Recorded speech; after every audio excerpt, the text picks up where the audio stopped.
estate tax versus real property tax.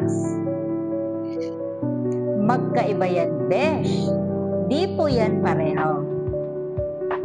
Alam mo ba na may dalawang klaseng buwis na kadalasan ay nalilito ang mga tao?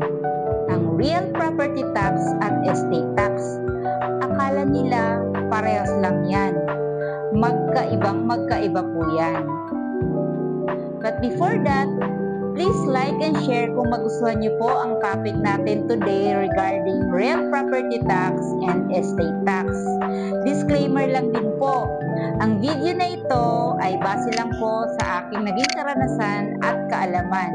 So kung may mga suggestions po kayo or mga ideas po regarding sa topic natin today, pwede niyo pong i-comment down below para mapag-usapan po natin. Ang estate tax ay buwis na binabayaran kapag may taong pumanaw at may naiwan siyang mga ari-arian like bahay, lupa, kotse, investment, negosyo na nakapangalan po sa kanya.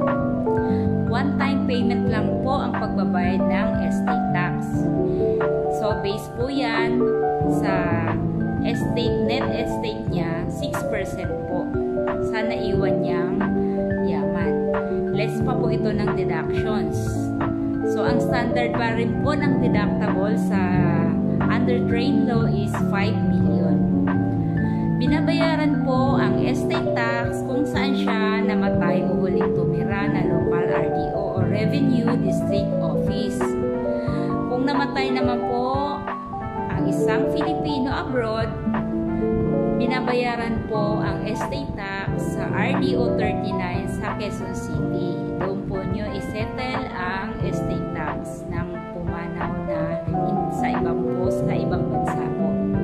So, ang purpose po ng pagbabayad ng estate tax ay para maisalin na ang kanyang yaman sa tagapagmana o heirs. Halimbawa, namatay si Lola, may naiwang bahay o lupa, estate tax muna ang babayaran bago mailipat ang titulo sa kanyang apo o kung sino mang tagapagmana o heirs ng lola na namatay. Real property tax o amilyar ay binabayaran naman po ito yearly. Doon naman po ito sa local government kung saan located ang bahay o lupa mo. Pumunta lang po sa assessor's office o treasurer's office ng inyong city hall para alamin kung magkano